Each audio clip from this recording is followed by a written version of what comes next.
Deuxième œil international Toyebi Nanyango abungi bulu yeke Efekisaka biso etangisaka biso Esala mingi mpona baimboka e Le journal social mpona peuple Makambo na biso akotaka yango Amemi na bakonzi solution peye Molobe ya biso pati mwamba e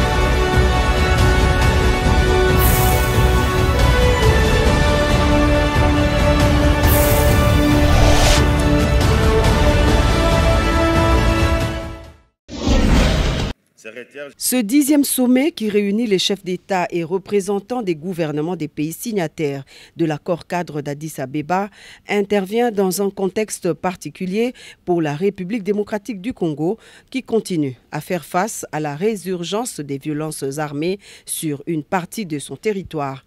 Occasion pour les parties prenantes de revoir leur part de responsabilité dans le processus de la restauration effective de la paix et la sécurité dans la région. L'accord cadre pour la paix, la sécurité et la coopération pour la République démocratique du Congo et la région a été signé à Addis Abeba le 24 février 2013 dans un contexte postérieur à la prise de la ville de Goma par la rébellion M23. 9 ans après, force est de constater que la situation sécuritaire demeure critique. Il y a plusieurs interrogations quant aux avancées, au recul, au piétinement, et ça peut susciter des questionnements sur ce qu'il y aurait de particulier comme résultat du 10e sommet.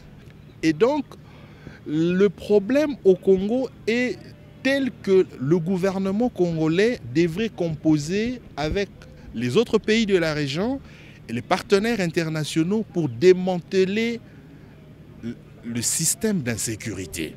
Considérés comme partenaires de cet accord, les États-Unis d'Amérique ont délégué une équipe d'experts à Kinshasa pour suivre de près ce 10e sommet.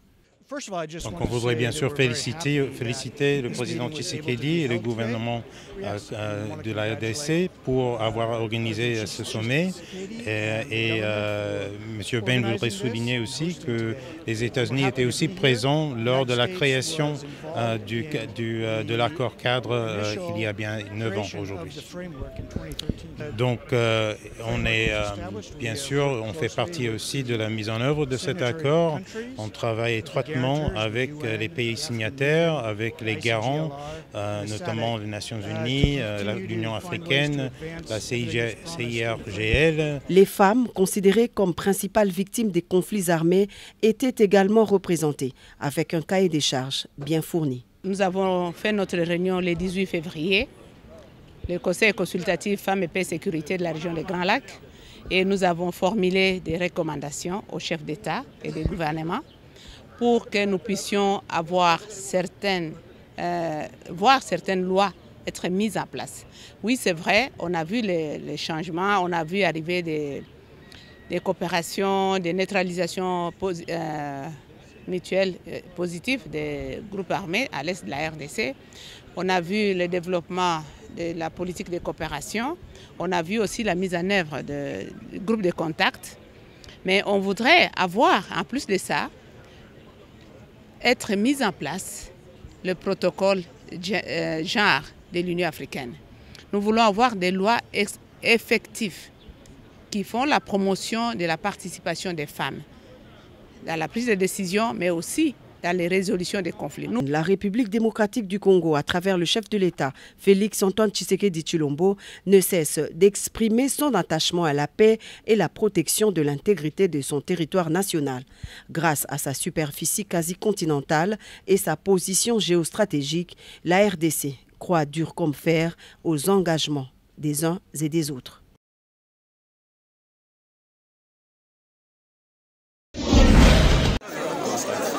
Tambola na Kinshasa, omona makambu tozali na commune ya Kalamu, précisément na quartier Matonge, na avenue Swau numéro 13. Incendie moko esalami ndaku epela moto, papa na mama na bana bakufa sur place. Camion ya incendie eyate tomona bourgmestre ya commune ya Kalamu aya wana pona ko évacuer bakor, mais selon population balobi courant eyaki phase epela moto na butu, population babunda baboma moto na mai esimba te batu bazika bakufa. Boyoka ndenge population ba communiquer ye moko pe bourgmestre a communiquer boye na ndako awa na avenue Zwao numéro 5 na Matonge zomoni ndako viki nyonso na bayebanso badoko bana kati ya ndako, c'est-à-dire papa maman na bana ne misato mwana liboso ya age ya 22 ans na bana na baleki bango nyonso to tiki biso na incendie wana na moto wana oya viki azali oya vandaki na bango na ndako wana te yazalaki na ndako mosusu oya viki ya mwasi yazalaki na ndako mosusu mais nyonso tu papa na bana na mibali bavanda na place moko parce que papa na bana bakufi misato aza na bana mitano ya liboso akufi ya mibali azalaka na Guinée ya misato nde oya mwasi ya mina akufi ya 5e mpe susu akufi. Noko na ngai oyo esali mawa makasi komona ko perdre papa na mama na bana boye likolo ya courant to pe likolo ya moto esali bien te, alors que ba camion anti incendie ezali pona koboma moto na tangu likambo ezali kosalema, mais ya biso to ebite ezali fantaisie to nini po camion incendie esengeli ezala na ba chaque commune po soki moto epeli boye baya lombangu, mais ko perdre milimo batu boye esali mabe makasi.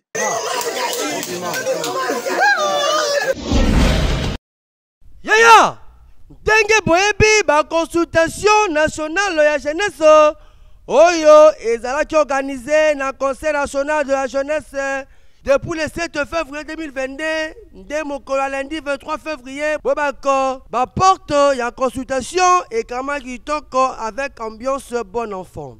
Pendant 17 jours mokoka Yemoko président William Mukamila, le président pragmatique du bon goût, l'homme qui incarne la valeur et la vertu, a consulté qui, bah jeunes, bah parti politique, bah ONG, bah association, bah mouvement, bah qui seul bah leader d'opinion, bah kouana toujours on a siège na bango oyo, ezwami na boulevard Saint-Louis.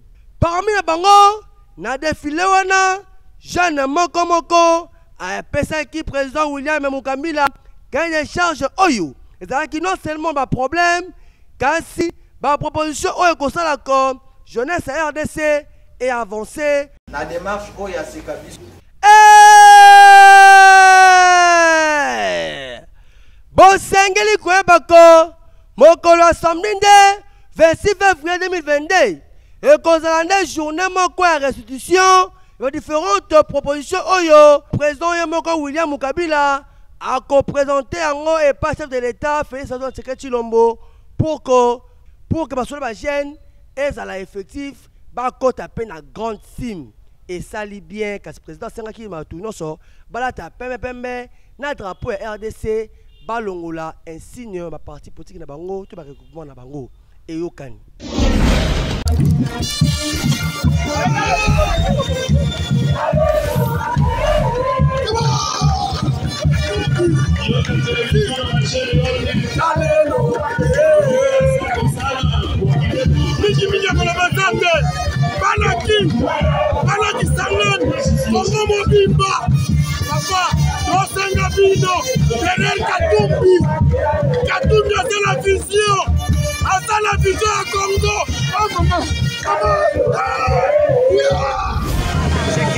Il faut savoir faire son choix. Ouais. Et les choix prometteurs. Et yo!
nous avons vocation à avoir de telles représentations dans toutes les provinces. Bon, c'est vrai que pas nécessairement à l'image de ça, mais en miniature, on est appelé à avoir des représentations comme ça dans tous les pays.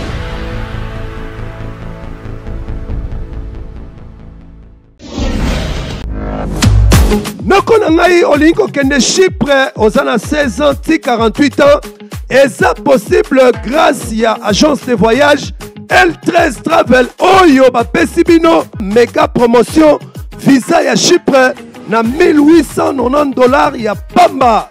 Noko na ngai na $1890 avantage ezali yele na kati wana ozali na frais académiques, frais visa, accueil à l'arrivée, soins de santé.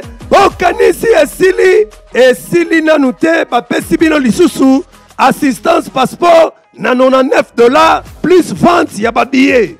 Pe pona bino ba commerçante oyo bolingi kosala bafaire apesi bino visa Turquie na 10 jours ya pamba ya démarche ezali na $2500 paiement après visa. Banakin, candidat Banabino, toujours qu'avec L13, commission d'autono-réalité, vous êtes en face, il y a transformateur à la rêve congolais. Partout, vos alliés, vous mettez sur confiance, awa et rataraté. Je crois que vous allez comme on a bini, et vous allez comme on a pris sur confiance, bazala décidé. Avec L13, commission d'autono-réalité. Une seule adresse, il y a L13 Travel Agency et Zali na 8e rue industrielle. En face, il y a ministère, Amen, Osamobimba. Ah merci! Yabouinde! Bana nyoso baza kuringa! À la prochaine!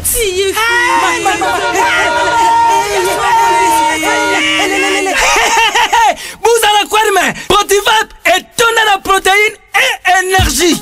Ah papa, merci! Merci pour les protéines pour les enfants! Eh Bino! Bote la baonine! Bote ma bote la Bino! Bama kanta bamba bonga! Bona bana na yo bakumarukura bana oyo! Folesa kabango! Poto poto! Protivap! Et ça ba pota pota te! Allez, Kamata! Bon appétit! Bana nyeso ba yaka Protivap! Ah ba sisi kulia ya bango Protivap! Ba bandi ba dansi na bango ya ba bebe pro! Tala! Ba ba yango! Chanta kitoko ntato makachi! Tukana mbimbi! Oyo tukana mbimbi! Makusa! Protivap! Poto poto kitoko pona ba bébé pro. Tamboli. Tolanda lisolo ya brifi. Alula ki mwasi kitoko. Bonjour. Obengeli na isuni. Nalingaka na yebisa yo ke nakobala yo. Ah! Mibala ba promesse boye, nde tozo boya. Ah! Bila lipe abandaki kokengela. Yo! Oyoka kate. Na luba ki mutu akobala mwana nanga fotanga na mikili ya puto. Kulo zako yoka te. Zila na bumayo. Choix ezati. Nakende nanu komeka chance na Kin Travel Service. Bufia landi lokolo bandeko baboya tembe. Bana kisasa. Nazala kata poto. Bozo ni mate. Tela mindele. Eminabe. Oh bro, how are you? Omane Mundele, grâce à Kin Travel Service, agence de voyage, il repose à la visa. Oh là là! Nasima na ekotanga na mikili ya poto. Brifi ya zongi. Tala motuka ya talo. Bongo yoka mokoto. Papa. Papa, na wuti kotanga na mikili ya poto. Kinshasa, Kinshasa, Kinshasa, Kinshasa. Promotion. Ezali kosalema awa na bokasi ya DG Fidel Vambanu. Eza ya solo, Chypre oyo ekenda sango. Ekomi na $1800 ya pamba. Avantage nango ezali ouverture du dossier, inscription, frais académiques, visa ezali kaka wana. Mboka lokola Ukraine ekomi na $2500 ya pamba e. Avantage nango ezali visa, autorisation de travail, carte de résidence, assurance maladie, bakisela bango permis de travail. Bikuke efongwami awa pona bato nyonso oyo balingi bakende bamboka lokola Canada, États-Unis, Tunisie, Turquie, Chine, Dubai pe bamboka nyonso ya mokili eza ya solo makambo ya kitoko na Kin Travel Service bavoyage bakosa makambo ya bavoyage na Kinshasa ezali nde Kin Travel Service otuninga soki Kin Travel Service ezomi wapi ezomi na Avenue Kalembelembe numéro 57 immeuble Cap d'Olivier na commune ya Kinshasa référence station Kabamba Sirbokate oza mobimba eza ya solo Kin Travel Service machine ya visa. Bonjour. Nazo luka agence Assir pour voyager libanda mboka mais naza na passeport. Agence Assir mais yango Africa Travel. Toke ta accompagner yo.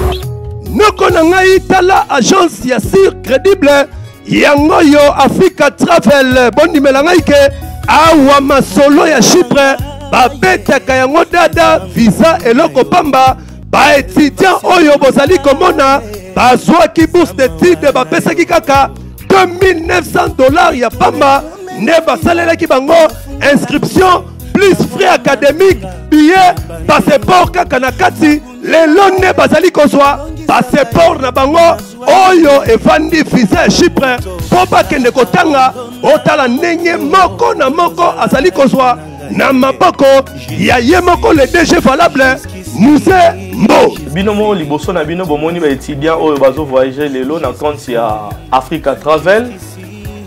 To profiter na occasion pour na obengisa pe bino bato bozana na ndako. O bozo zana besoin ba na bino ba ki otanga libanda. Donc Africa Travel azana pour na opesa bino un travail de qualité au bogo sepela bomo na résultat nango. Donc bino bozo douter. Tozo zela bino maboko wa kufungwama. Bozala décidé bogo sepela lokwa bandeko lelo bana bango ba okende o baza satisfait. Bandeko ndoto komi réalité n'arrive qui mais le komi réalité grâce à Africa Travel lelo nga lelo naza ko se retrouver na nord bandeko mbangu awa di sérieux ali so la lipongi etalio to bandeko kanisa peut-être ki ba ko lia biso mbongo blo mo ndengwa na ici c'est la réalité vraiment donc na assurer bandeko nyonso baza na posa ya kokende kotanga na libanda baya na agence Africa Travel bako se retrouver et puis bazala décider donc Africa Travel et ça vraiment bloqué malon noko na ngai okanisi esili Jacoko esila bango awa na Africa Travel bazali na ba service yele lokola vente de billets d'avion assistance visa d'études visa d'affaires visa touristique otuni ngai adresse swabik na papier commun bazali na commune Lemba na route bypass en face de l'église Résurrection, na quartier école, na avenue Lou, numéro 2. Top benga bango, na ba numéro ezali affiché na écran na bino. Yebela.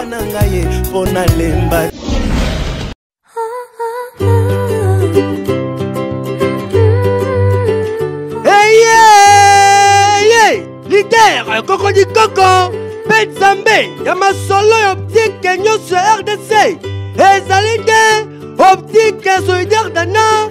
Oyo, amemeli bino promotion, veut dire promotion. Walisa ndeko, yomutu, olingi olata, balinette de fabrication européenne, de qualité supérieure, et ben griffe le cola, Ray-Ban, Calvin Klein, Givenchy, Kenzo, Dolce Gabbana, Chanel, Jaguar, Versace, Yaka Awambangu. La maison optique solidaire d'Anna, ceux qui sont mis kaka deux paires, il y a les lunettes de vue, wana, osez la réduction à 50%, paire de paires, les lunettes solaires, wana réduction, et zali à 25%, popoto, et qui tient na guita ça. Ligne d'ophtalmologie solidaire, occasion ya ngoyo, biso bandeko tozwami na mokili na poto. Pona kosunga ba parents na biso bapusani na âge na bokono babengi cataracte liziba miso pasi miso komi molili na kati na miso na biso kozalaka na lentille babengaka cristallin yango esungaka pona komona malamu soki cristallin yango ebebi esengaka balongola yango ba remplacer na lentille ya mondele na yango cabinet d'ophtalmologie solidaire Dana abengisi bamindele mpona koya kosunga bana na ntina na opération na cataracte na liziba kolongola cristal wana ebebi baremplaçant na cristal mondele après baboti na biso bakoka komona malamu. Opération ngo elekaka na ngonga moke 15 minutes ya pamba na bapareil ya mindele babengi pako ou bien laser. Na pona plus de renseignements bobenga numéro oyo. Bokanisi esili tete na maison optique solidaire Dana bazali kosala réparation pe adaptation il va faire casser pe kobongisa bamotu ya marque nyonso. Bokozwa optique solidaire Dana musika te awa na galerie Albert sur boulevard du 30 juin na commune na Gombe. Bokokuta lisusu optique solidaire Dana la nouvelle galerie présidentielle kaka na boulevard du 30 juin. Bozwa ite hein.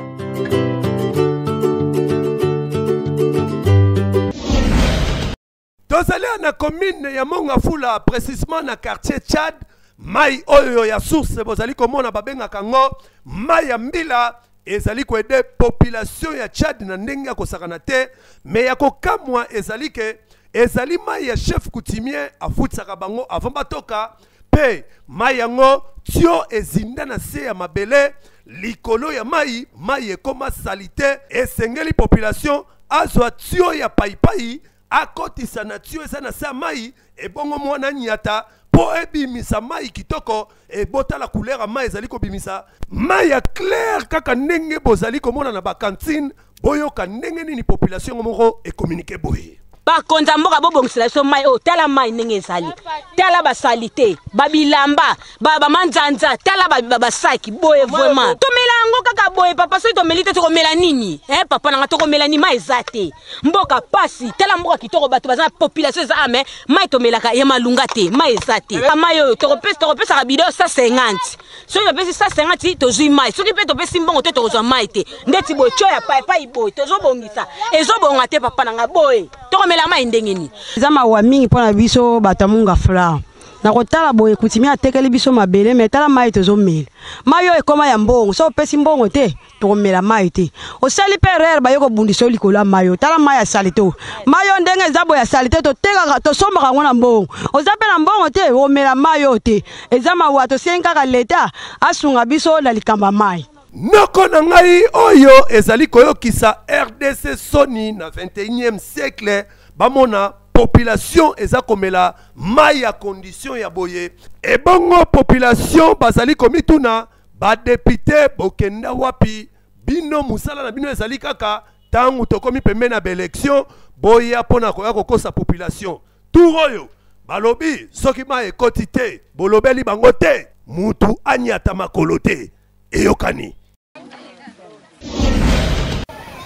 Tozali wana commune ya Kisenso précisément na Wenza Bambu na cimetière ya kala ya Kisenso bondi melangai kenzela oyo ebanda na Kinsaku na matete ekenda inde ti ebima na homme 30 ya inikin menzela oyo ezalaki na société moko ebanda kosala ngo ya abandona nango misala etika yango kaka ndenge wana bamvula ya ndenge na ndenge oyo ezali konoka ebotisa mama na érosion ya kosakana te epasola cimetière kaka ndenge bozali komona bakor ya bato ebima bamikuwa kaka ndenge bozali kotalana na bilili epesi somo la population bondimela ngai ke population esala effort ya kotia bazelo na basak mpona kokanga nzela ezonga normal esimba te bakor emonana na poasa boyoka ndenge nini population ekomunikaki boye atwa na Kisensu bon na Wenza Bambu kota Terra Lubembu na quartier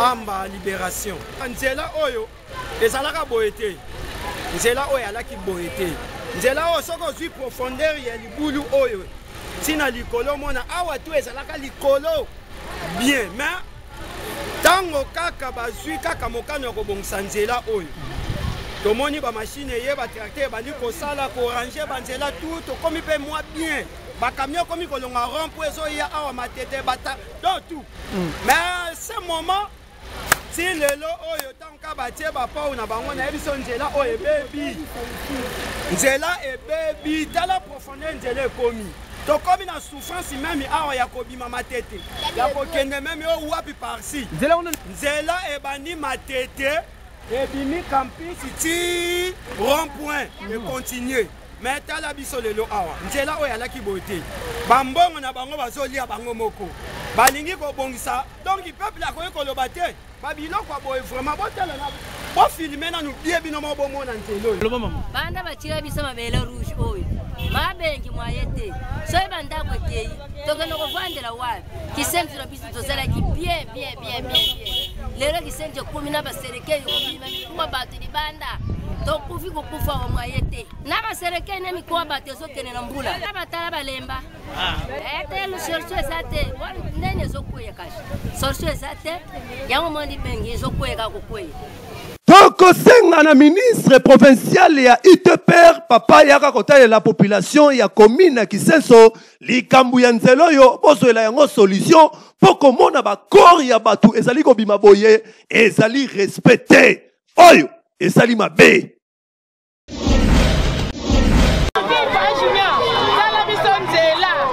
Na cadre ya vacances parlementaires, honorable Junior Nembalemba Oazali, rapporteur et assemblée provinciale ya Kinshasa, a salaki mobange na tournée awa na quartier Monkali na commune ya Kimbanseke na base électorale na ye bondi melangai ke tangu ayokaki badoléance ya population ba expliquaki na oyo etali ba érosion ezali kotungisa ba makasi oyo ekomi kolia marché songi oyo ekenda sango awa na commune ya Kimbanseke me ya kokamwa bakamwa ke komanda mazo oyo ya police ya Ujana akitisa ba elema na ye basala bulu yeke masasi ebeta na ndenga kosakana te pona kopanza ba population pe kokanga bikanga bakanga bagarde ya honorable Junior Nembalemba pe bakanga ye moko rapporteur ya assemblée provinciale ya Kinshasa Junior Nembalemba e kamwisi population ba mema Junior Nembalemba tina siati na ye boyoka population ndenge a communiquaki ye moko pe Junior Nembalemba a communiquaki boye. Je suis arrêté par les éléments de la police na Sousiatia, régie des eaux. Na avenue Mokali, toyaki kota la makamba érosion population ebenga kisenga. Population yo la kisanga nzela o bakamio il faut ya po ekunda érosion wana. To foteye na bo capacité à bon moko. Jangu to fongola maboko. Junior.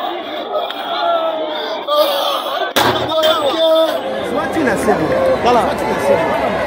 C'est quoi le problème? La personne qui sort, qui est sortie de l'académie de la police, qui n'arrive pas à maîtriser un truc qui lui a été donné. En tout cas, c'est quoi ça? Il faut souffrir.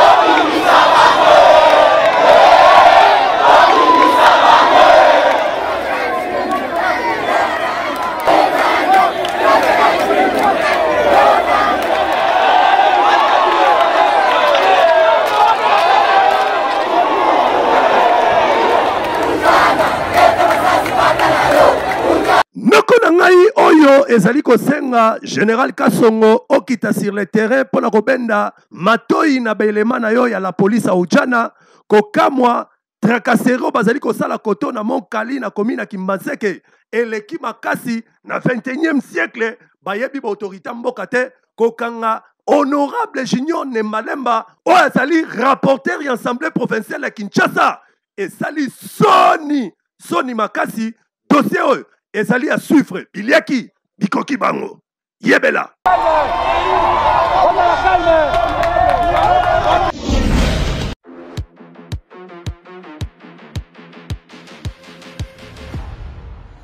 Que se passerait-il si le plus grand pays de la planète décide qu'il a besoin de plus de territoire et de pouvoir? Il se pourrait que la guerre soit déclarée pour ça. Quel pays la Russie pourrait-elle envahir en premier? Quel pourrait être le plan d'attaque? Et quelle est l'arme la plus dangereuse que possède la Russie?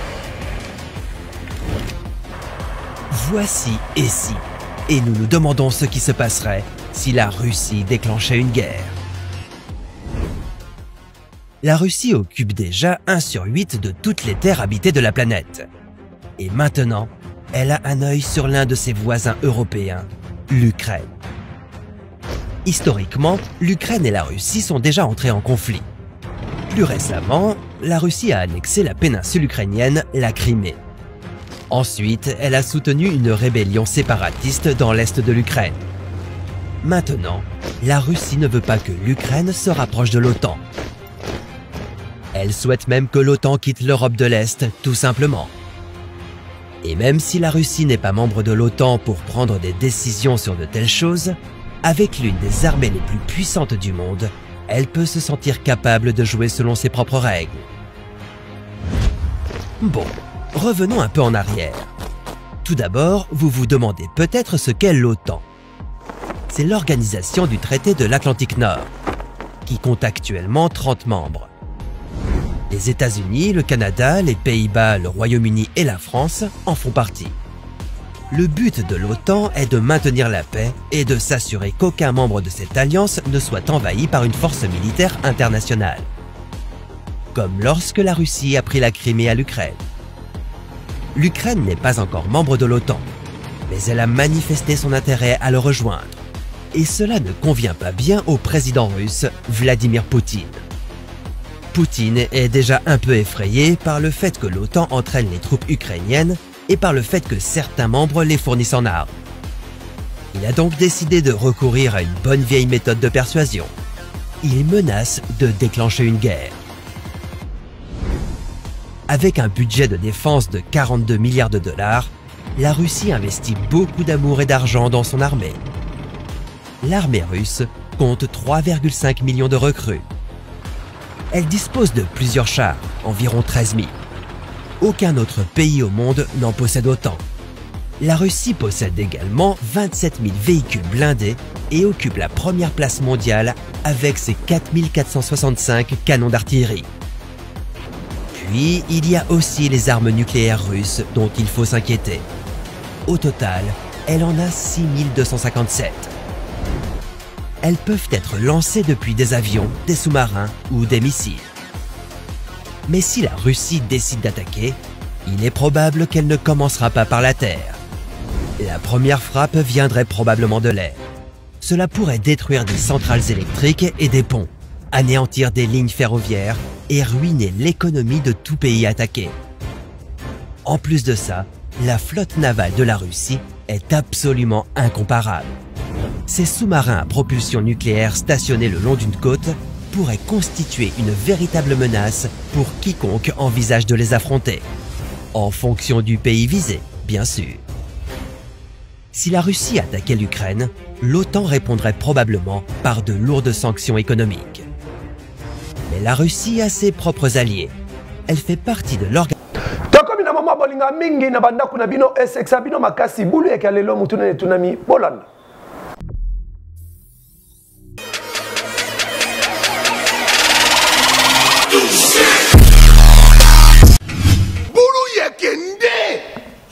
nayebisi bino bulu yeke nde epai ya bavoisin zololo ekoti ya ndenge ya kosakana te zololo yango tofini bango fio bawewa nyonso moyo wenu. Mama Marie Loba bandeko bazolanda yo balingi bayeba meuble ezali ndako ya combien de niveau? Ya 10 niveaux to ya 3 niveaux?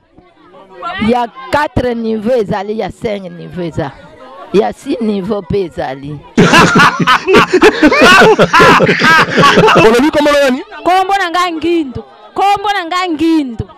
Merci Maman Ngindu.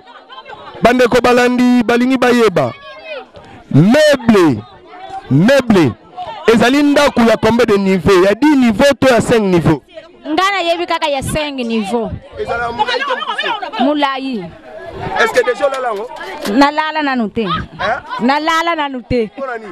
Iloko te. Ezanda gut. Nazana ngwa yango te bongo nokolala ngondeni. Na yebi 5 niveaux. Meuble. Ezali ndako ya 4 to 10 niveaux meuble. meuble za salon ya kiti donc salon ya kovandela. Pardon? Meuble eza toloba kiti biloko batiaka na ndako. Yango babengi meuble. Eza ndako te chite. Te. Eza pe ndako di niveau te. Te eza meuble batiaka kati ya ndako. Merci maman, olobi comment nani? Comment on a Divine. Merci Divine Ndoi ya Divine Paku. Talaka caméra libota mobimba famille bazolanda o mona mayele bandeko balandi balingi bayeba. Bandeko balandi balingi bayeba. Meuble ezali ndako ya 4 niveaux, to ndako ya 5 niveaux meuble. Et un mouton raisonnable bien te. Mouton raisonnable bien te. Mouton et on va baigner meuble. Pardon? Et on va baigner meuble. Mouton raisonnable bien te.